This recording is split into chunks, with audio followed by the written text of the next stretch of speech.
So when you would go into a record store, it would be organized like it would say pop music, jazz music, classical music, and it would have all the different sections, maybe heavy metal music. And then when you get to that section, then it's organized alphabetical, A, B, C.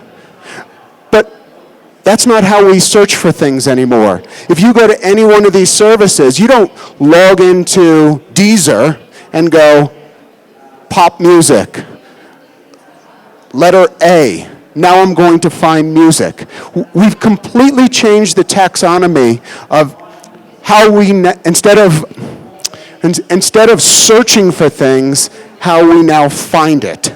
This is what I want you to talk about for now. How this new method of taxonomy, how things are brought to the surface. Because with 30 million songs, if you had to do it alphabetically, it wouldn't work. So, well, it wouldn't work effectively. It would work. So talk to me about how these services, how your services all work now, how people actually, how music is brought up to the surface, not because you go find it in a record shop. Yes, I'm looking at you. So I work for Spotify. Around 5-6 years ago, we talked about this yesterday, actually.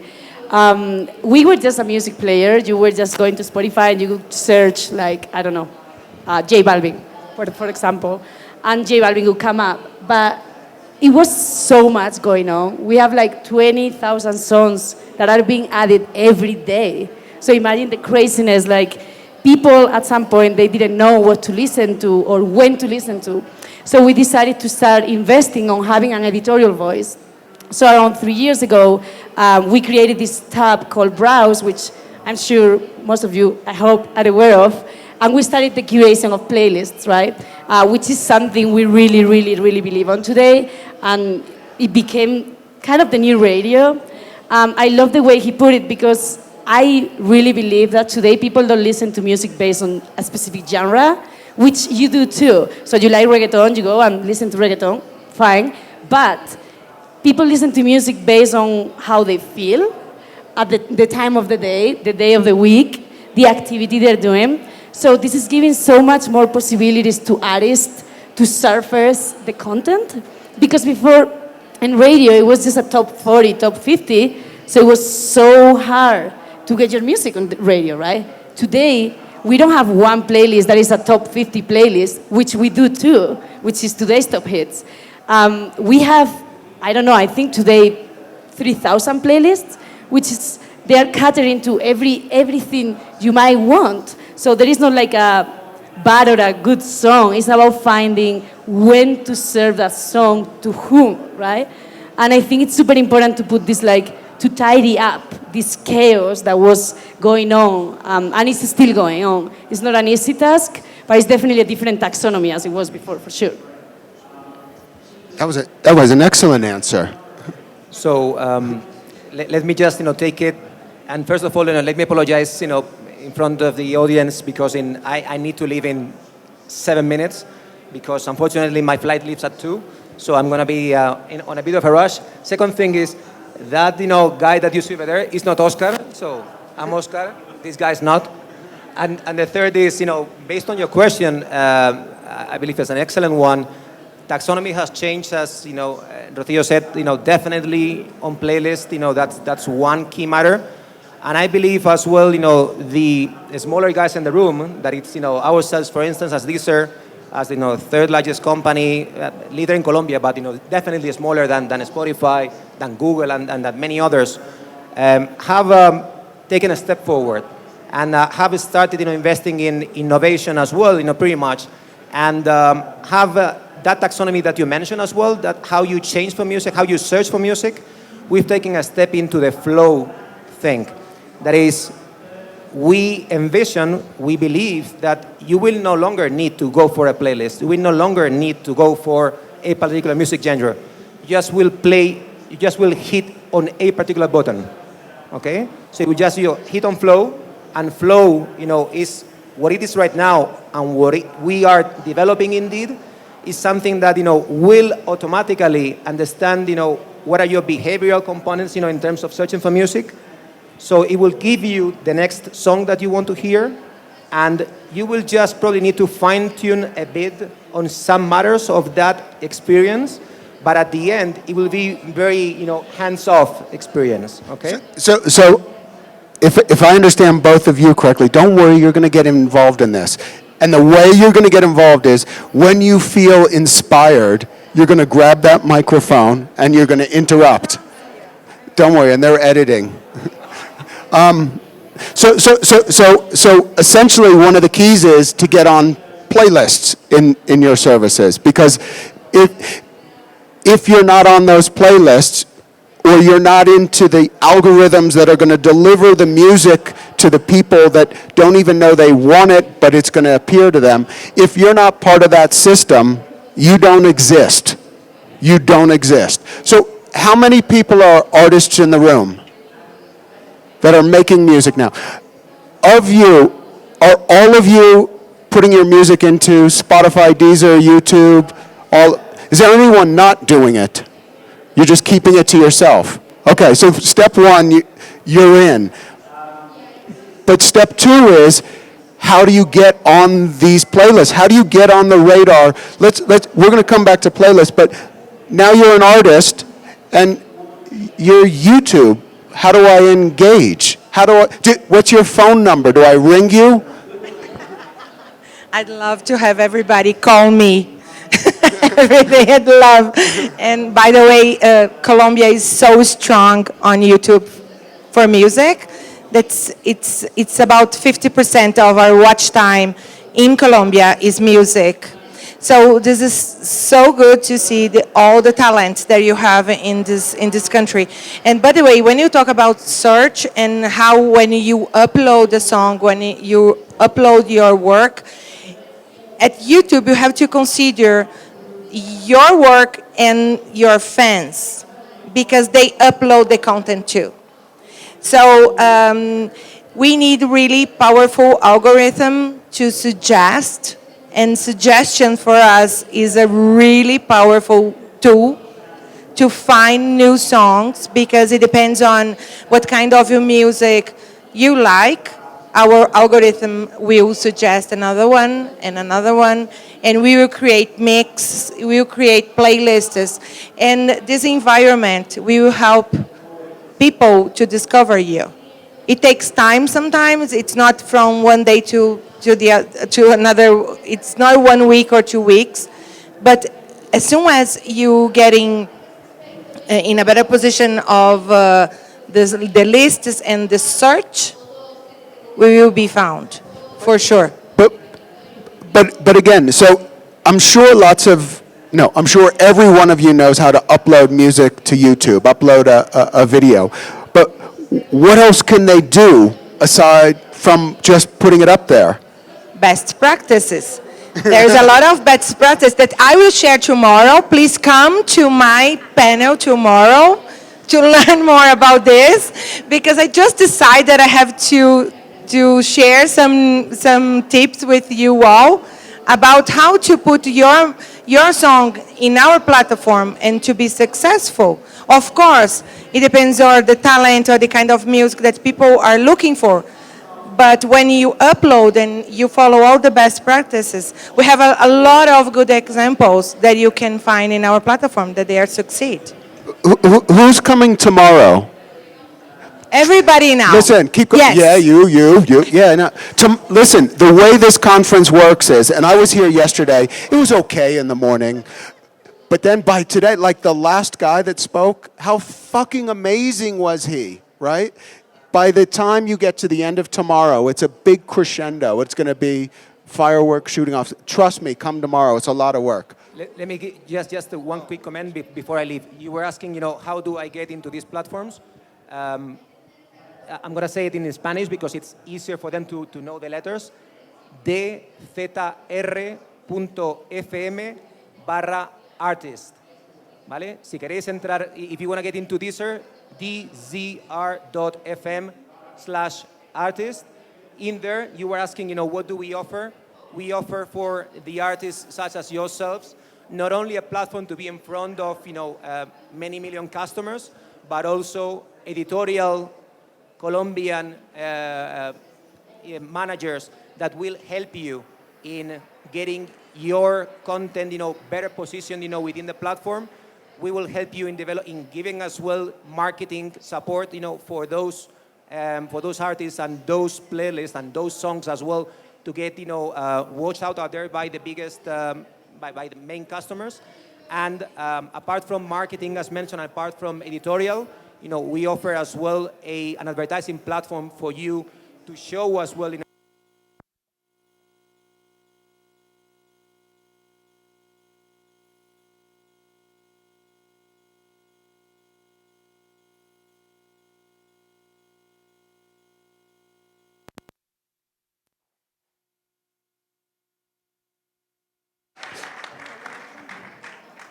You know you're going to have to jump in here soon. But wait, how do we...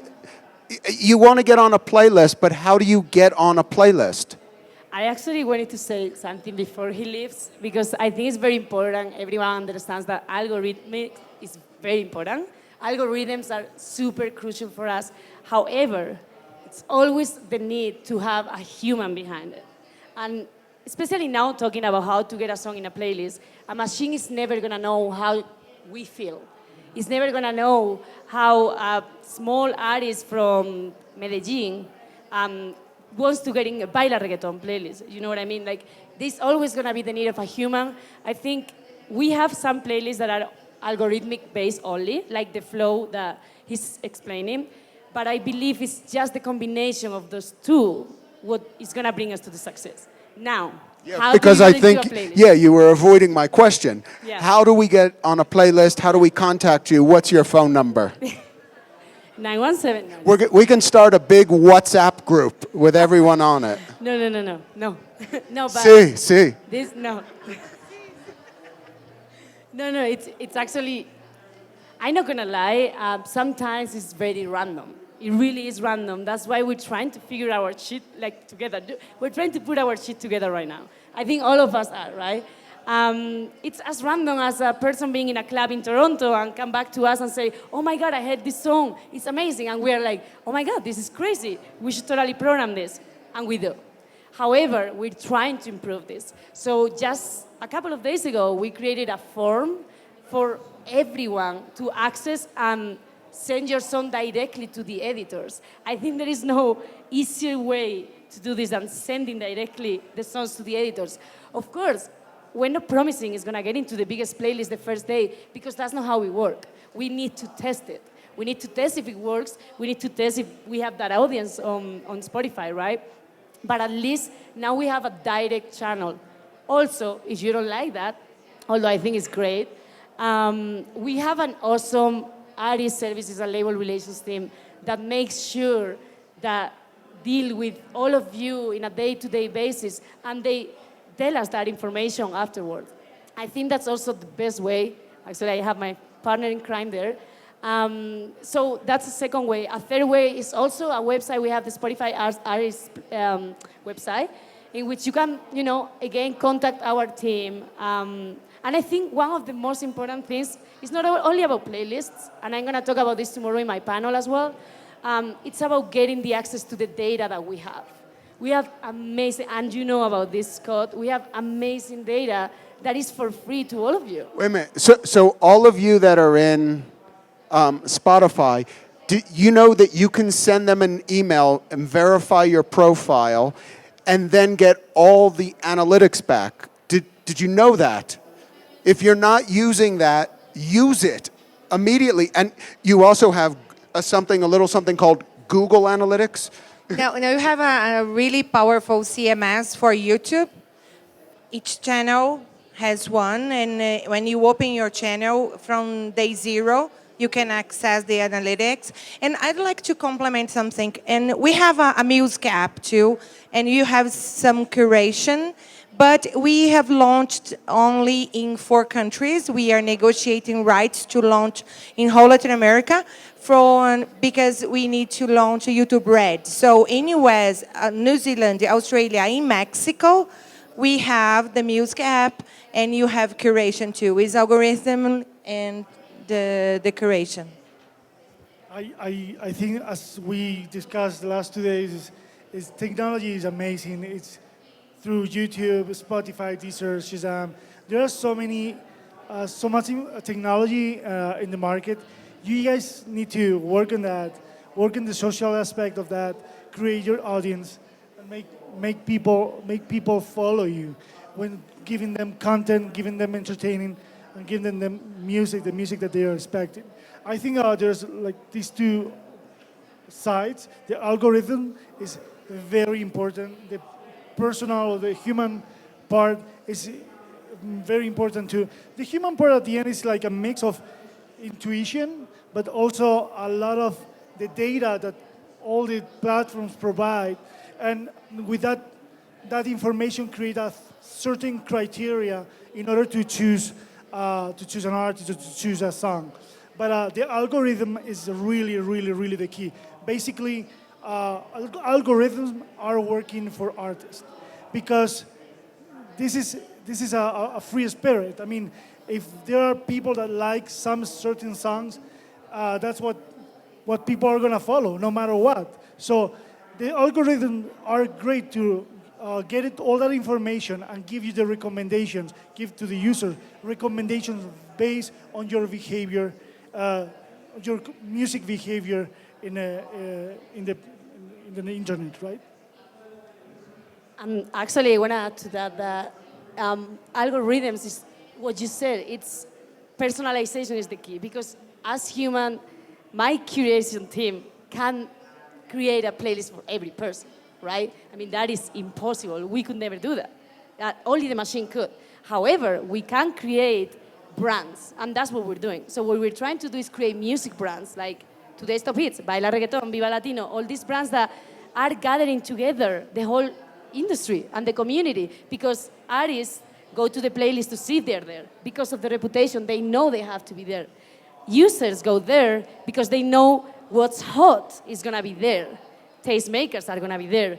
The labels are going to be there, because labels are checking those playlists to see if some artists are signed or they are not signed, for instance, or to see, actually this is happening more and more. They go to Baila Reggaeton, for instance, to see what's going to be the next single of Farruko. And this is happening every day. And I think that's changing the way the labels are working as well. No, and it's possible when you access YouTube to see the new single of Farruko before Farruko upload the single in all the platforms, because a fan went to a show, record it, and upload on YouTube. So the discoverability that you have on YouTube, it's amazing, and the suggestions too. We have a study that says that using search, we will find more new music than in radios for young people. So this is amazing. Just to add, as Scott said, use it. Use everything you can. Interact with your fans in social media as much as you can, because that's what's gonna put you in the list, in the charts, in the market. So I'm going to keep hitting on this playlist notion, because I truly think it's the most important part of the streaming services right now. And they're not one type of playlist. So there's the New Music Fridays at Spotify, which is the most important one in the world. It just is. And it's 40 or 50 songs a week, so it's very hard to get on it. But if you do, it doesn't matter what genre you are, it doesn't matter anything, but it's not used as radio. It's not people listen to the first song and just play it. They listen to a song, maybe they like it, maybe they don't. There's other types of playlists. I'll tell you one of the best types to get on ever. It's not good for your career, but it's good for your wallet, are sleeping ones. People use music to go to sleep. And there's playlists that are like 12 hours long of gentle music, and you go to sleep. It could be acoustic music, electronic music. So they're actually not even listening to your song or paying attention. They're sleeping, but ka-ching, I don't know how you And they are the translate best performing ka-ching. playlists. You're earning money. They are the best performing playlists. What's most amazing with sleeping playlists is that we even changed the habit on humans, because we knew that before having this sleeping playlist, people didn't listen to music when going to. And when we started to serve sleeping playlists, suddenly people started to listen. I get goosebumps. It's crazy because, seriously, Listen, I I get so see, passionate I see about the it. goosebumps. I'm serious because I get like, oh my God, because we are actually changing people's lifestyle. How crazy is that? Like, music can change how people live. I mean, that's kind of amazing. And yeah, about New Music Friday, it's hard to get. However, what we do is we have one New Music Friday for the US, but we have a Novedades Viernes for Latin American markets. And also, within every market, we have like one for regional Mexican, one for urban songs. So we have the more the better, because there are so many releases every week that we don't want to reduce it to 50, because then we go back to the problem with radio we just talked about. Then only those 50 releases are, I mean, who are we to decide what 50 releases should be? You're Spotify. Who are we to decide? You're the kings. Yeah, but we try to be fair. We really, really try, and we're here for the right reasons. I told you this last night, and I think the success of Spotify was that since the beginning, since Daniel Ek created it, we wanted to change the music industry. We wanted to change it to better. We wanted to end with piracy, and we did. And then with playlisting, we end up with the top 50 mentality. I keep coming back because I think this is what has changed the music industry. The globalization and the democratization of music. It's not anymore the top 20 artists, what everyone is listening to it. It's not only Ricky Martin what we listen to, it's Ozuna as well, who is a guy from Medellin. So it's a total new scenario, right? It changes the game. No, and I would mention Google Play Music, because we have this service available in Colombia, in Latin America, in whole Latin America, in fact. And Oscar mentioned yesterday, we are waiting for Google Play. Google Play Music has a service launched in the country in Latin America, and we offer a lot of possibilities too. It's a service only based on subscription. But you have you have a concierge, you have lockers. So I think the possibilities is open for everybody, and I agree that we have to put your music in all places. The environment is so fragmented that you have to guarantee the contact of your work, of your songs, with the users as much as possible. So you have to put all the music, all the services. So I'm going to throw something else out for you guys. Don't worry, there's plenty to jump in.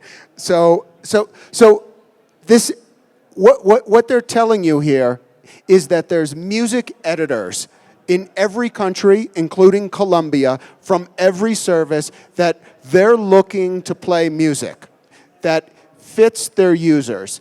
Now, it can't be, I'm a band, can you please put it on there?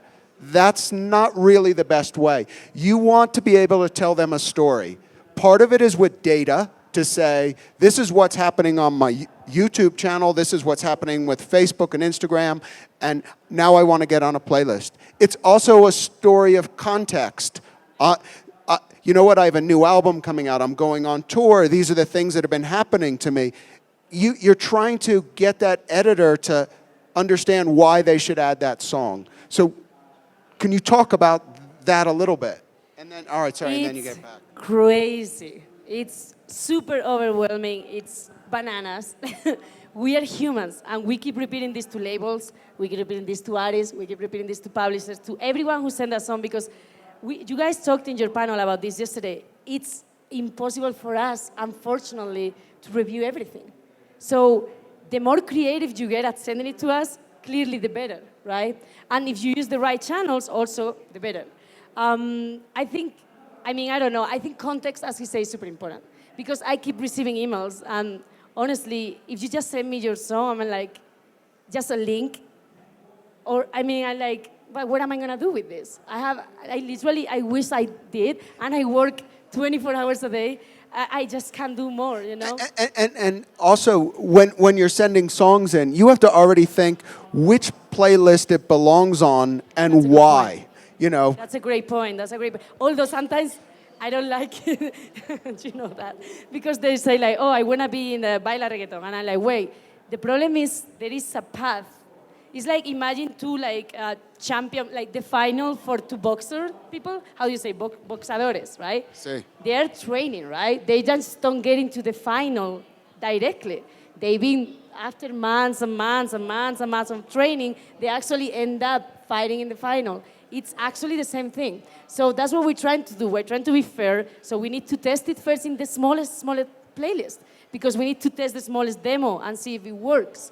And if it starts working, it keeps leveling up until it makes it to the final, you know? Yeah, we use all our services because you have a YouTube, you have Google Play. So, and you try, especially for, we don't have our playlist for YouTube, the main app, open for everybody based on advertisement, is based on algorithm. We don't have curation there. We have the curation on YouTube Music app and Google Play for sure.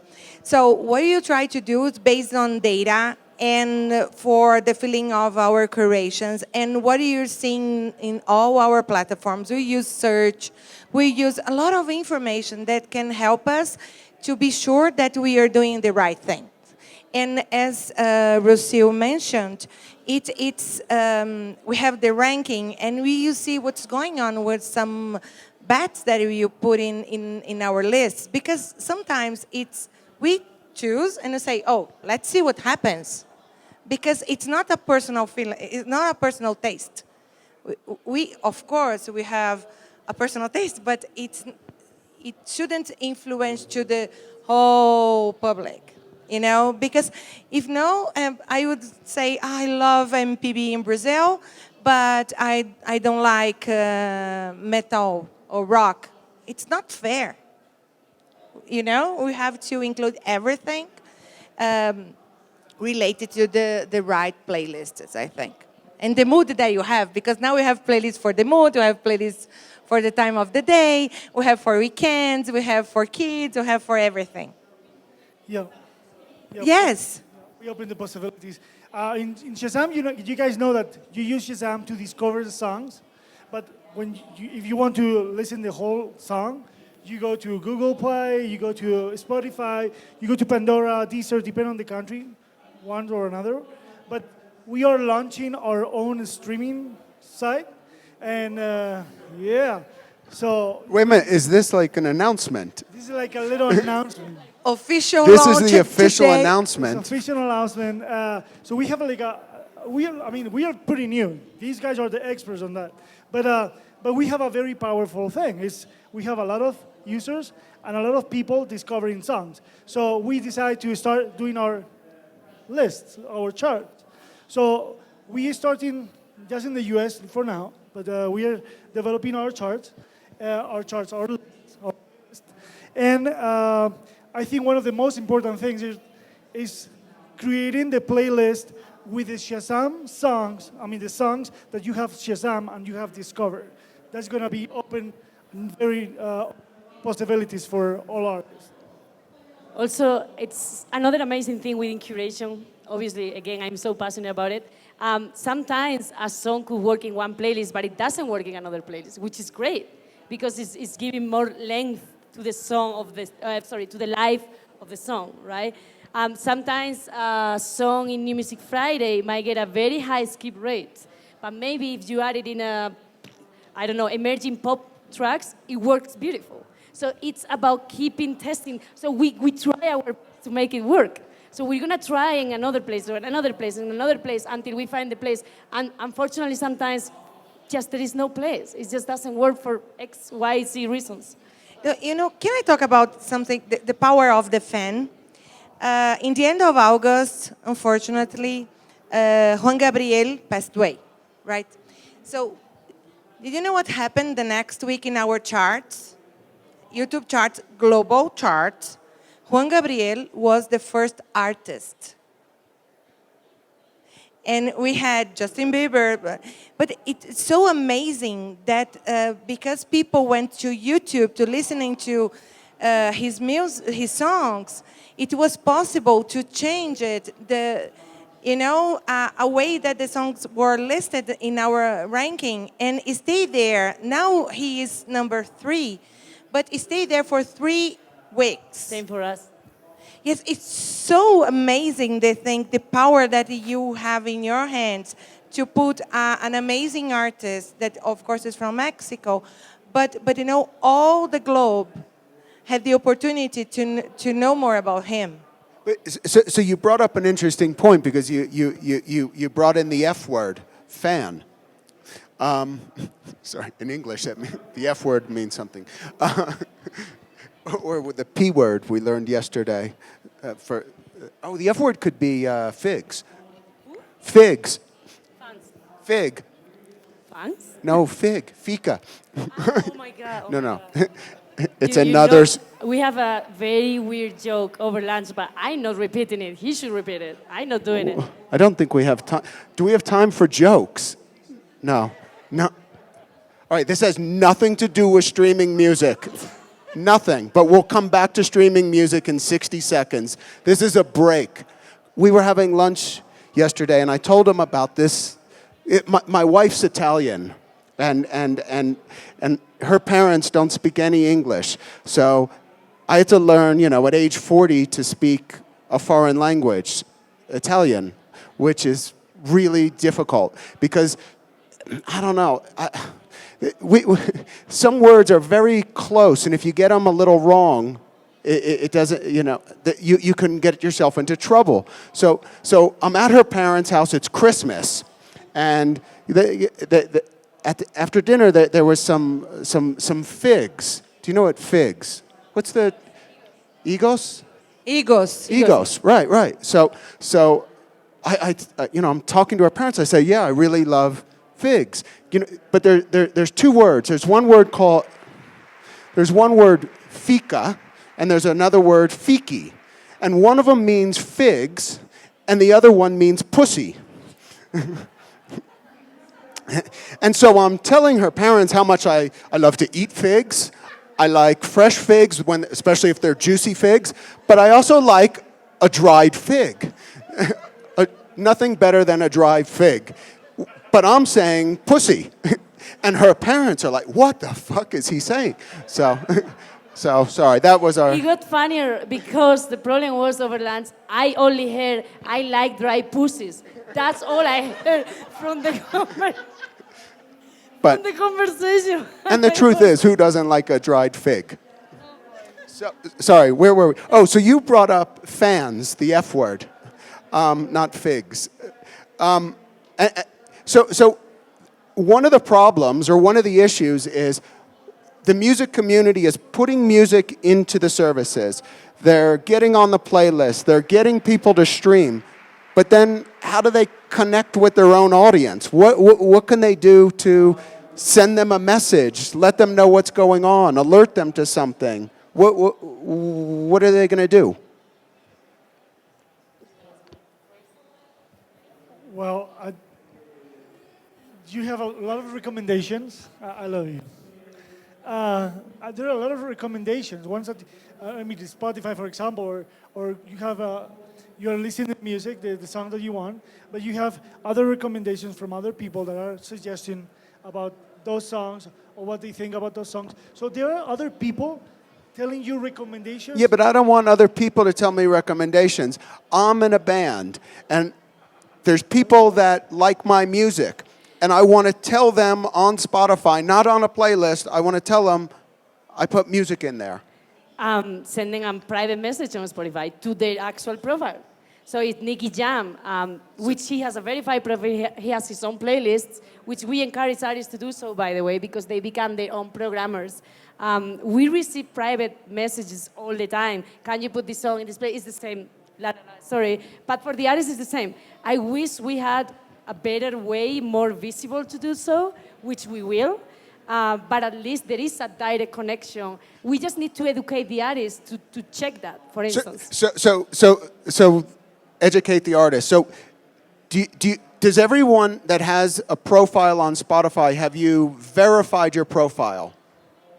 Verify it if you haven't. That's step one. Step two is to encourage the people that already like you to follow you. That's for example what we did in Shazam. Now you can follow your favorite artist, and the artists are going to be able to communicate with fans, sharing their thoughts, their feelings when they wrote the songs and when they sing. And how much does it cost? Zero. Zero, actually zero. But you have to have, I mean, at least a little base, a little audience, in order to start communicating with your audience, your fans. For us, works with a subscriber. So we subscribe in a band if you like it, and you can promote for your friends in your social media the link. We have a special ring that you can opt in, and you receive all the information, because now you have to remember about the mobile phone. Everything is going on mobile phone. Really? Yeah. And YouTube in Colombia, it's about 60% on mobile phones. So the access. So you have to remember every detail when you upload anything on YouTube, everything on YouTube, because the thumbnail makes difference. You know, all the information that you put for search. YouTube is the second machine for search in Colombia. The first one is Google, and the second one is YouTube. So people use search as crazy. So imagine if you get all these services right, Spotify, Deezer, YouTube, and you get your subscribers, your followers, whatever each service calls it, when you upload a new piece of music, every one of those people will get a message that you just put a new piece of music in. Yeah. Also, I wanted to add to the social media conversation again. It's a tip we give from the biggest artists to the smallest artists. Imagine Enrique Iglesias, he has like, I don't know, 20 million followers on Facebook, okay? And then you go to Spotify profile and he has like 5 million. And his manager calls me and he's like, what can I do to improve my followers? La, la, la. And I'm like, why don't you just send your fans on Facebook to your Spotify? Because it's so easy. And the streams are directly proportionally going to increase. So and it has more revenue, by the way, which, is the most important part. And that's very simple. Or just add your profile, your link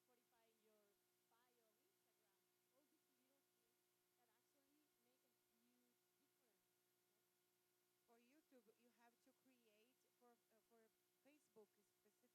For YouTube, you have to create, for Facebook specifically, we have to create a Facebook video, include 30 seconds, and say see more on YouTube, because Facebook, because the algorithm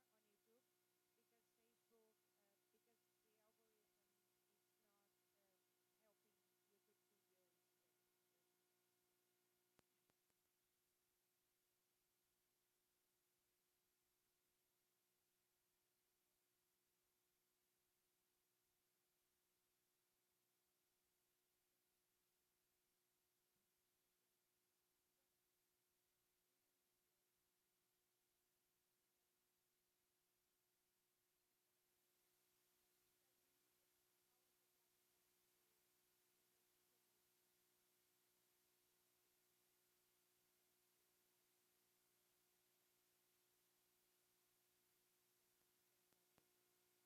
We also tell artists to use their YouTube videos to send fans to Spotify as well. So, I mean, we help each other. So, but it makes sense because then they get the revenues from both, right? So, I don't know, there are songs like, what's the most stream? Is not El Perdón? I don't know what. I think El Perdón is one of the biggest, it has one of the highest views on YouTube. It's like 1.5 billion or something like that. And Spotify has 3 million streams, which is pretty good, by the way. But it's not a billion. A billion is like cling, cling, cling. So if they send, or if they add the link to the song in the YouTube bio, they send those fans to Spotify as well. Perdón, the Nicky Jam is really big. Era esta amanecer también.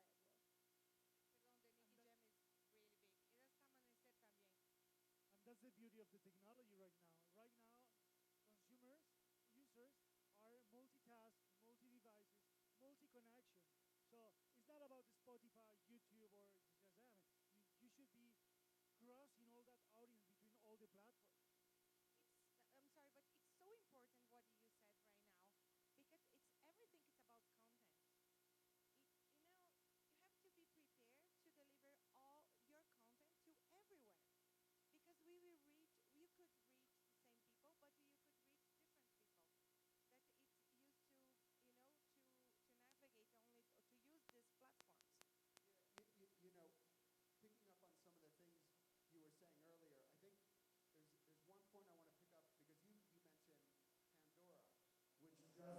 exist here, right? But it doesn't mean you shouldn't deliver your music there, because there are people that listen to it in America. So you have to look at what's out there. You know, we had an artist from Denmark that we had somebody from the Orchard in Brazil was on a marketing call internally, and somebody from the Scandinavian region was mentioning this artist, and they said, wait a minute, that song could actually work in Brazil. I'm going to pitch it to Spotify Brazil, and it got on New Music Fridays Brazil, and the song just took off, and the band is now bigger in Brazil than they are in their home territory. And I love that topic because I wanted to bring it up before, local versus global. So the way we have structured our programming is that a small artist in Amsterdam can get big in Brazil, because internally we have our own pitching, right? So an editor in Mexico, when he sees a trend in a song and he starts seeing a song going up, which happened with Sebastián Yatra, by the way, then he says to the other editors, hey, by the way, this song is starting to pick up. Why don't we start testing it in other markets? So we start testing it in other markets. And if it works, we pass it to the global team, to the international team. And then eventually you end up in the global chart. And it was just a small artist in Mexico, for instance, you know? No, and this kind of thing, it's so powerful, because if you see the analytics for Nicky Jam, for instance, that's a big name, but it happens with a small one too. If you see Nicky Jam after El Perdón, it's in the list, the top 10 of Czechoslovakia, Croatia, Italy, Spain, right? So in Latin America, if you see Shake Shake from Daddy Yankee right now, or Yandel, or Maluma, say, ahora, just taped, I almost changed to Spanish. That's all right. Just taped a video with a singer in Brazil called Anitta. And Anitta, it's amazing because now Maluma is a big hit in Brazil, and Anitta doubled her audience in whole Latin America. She did with J Balvin as well. Yes, but worked with Maluma.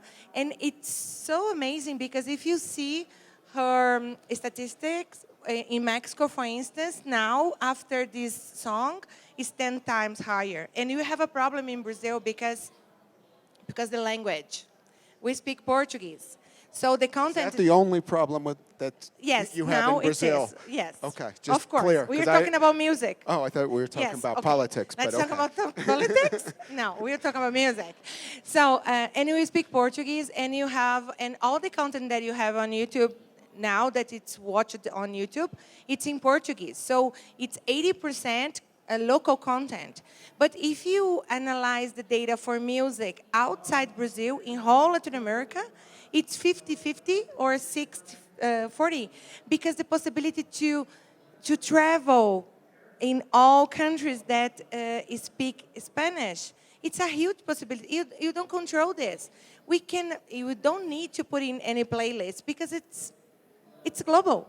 So if you search, and it's really amazing how you can collaborate and you can travel your songs on your work, your content, because what means it's your content. Hurry and jump in, but then if there's any questions, that's what's coming up next. I want to add one example with Jinsa that happened last year, obviously from J Balvin. He actually got #1 in Europe before.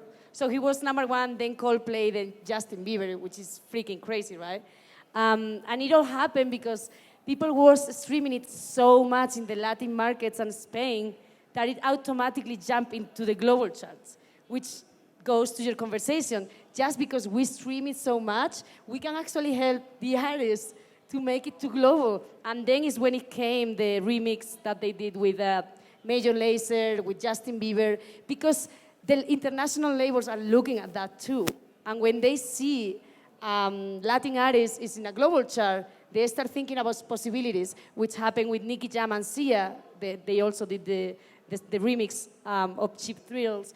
So it keeps happening just because we in Latin markets are so powerful and streaming is so big that we keep bringing Latin music to crossing over to other markets. And at Spotify today is the second biggest genre globally, which is crazy, even bigger than hip hop. And I get goosebumps again. Again, and I see them. So, are there any questions? And so a microphone over here. But you have to steal one of the. So, but you said it twice. I want you to say that again. How powerful is the Latin market? Very. You got this. Is it? You're We like can make in it happen. it. You know, some people are like, oh, but if I was in the States or I was in the UK, I'm No. telling you, you're in the right place. This is it. You just have to use that power. You're here. It's there. And you guys are small, but think big. Think big. Think in the future. Build, put your goal, and build it to get it. He's leaving with the microphone. Oh, okay, sorry. Buenos días, voy a hacer la pregunta en español, ¿vale?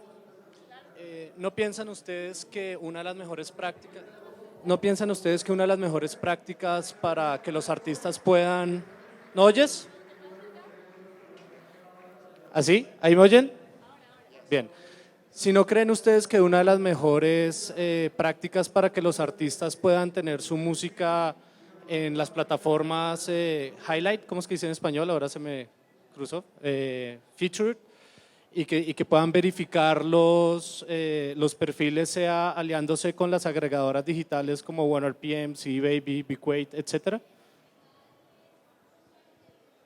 A ver, tu pregunta fue si no podríamos hacer el proceso mejor de que los perfiles se verifiquen a través de agregadora. Sí, exacto. Bueno, a día de hoy lo hacemos internamente pues simplemente por mantenerlo un poco protected, ¿no? Pero yo creo que es una opción buena que se podría contemplar perfectamente. Quizás es cierto que aceleraría el proceso porque sí que a veces es un poco lento porque de nuevo somos humanos y al final no tenemos tantas manos y quieras que no, hace 3 años éramos una startup todavía, entonces pues vamos creciendo, pero creo que sí que podría ser una muy buena opción. But I do want to say, sorry, he's speaking Spanish back to me in my ear. It's a way to learn, but you actually have it right. The higher up the food chain you can move, the better. So if you're just doing it yourself directly to the service, hard to get attention versus if you're on Universal, Sony, Warner. Or a step below that might be Orchard or Believe or one of the big distributors. A step below that might be, and I don't mean a step below is bad, it's just different levels, the CD babies, because they're going to be able to pitch for you, and what they'll do is they say, yeah, we have thousands of songs, but Spotify, here's the 10 that we think you should put on your playlist, and the hit rate then is very high, because they know we did the work of sorting out the stuff. Para YouTube hay un proceso que se puede pedir para la autenticación de su canal. Entonces es solo seguir unos steps. Hay un número mínimo de suscriptores que se necesita tener. Mas yo voy a incluir este tip en mi presentación mañana. Entonces...